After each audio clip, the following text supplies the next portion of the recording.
Tan-aw na ako kasabot ba mong Bisaya nga gay lang. Shout out sa akong amigang si Jassy, ang pinaka-shofa sa Nanach.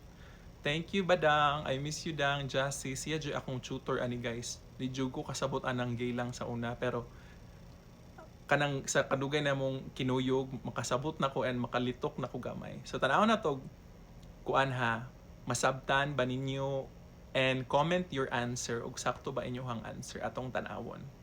Sige, kay Pride lagi, happy Pride man ron. Makalingaw ba ya? Muna siya way nga mag-communicate para dili makasabot ang uban gani. Oh, so naa siya way of communication sa Bisaya ang gay lang. So first one is, I'll give you two words. Syopeta ug panaro. So I'll use it in a sentence and let's see your answers kung sakto ba.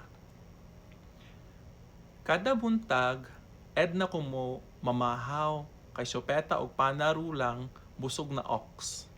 Oh, di ba? Tanaw na to ba? Eksakto ba yung answer?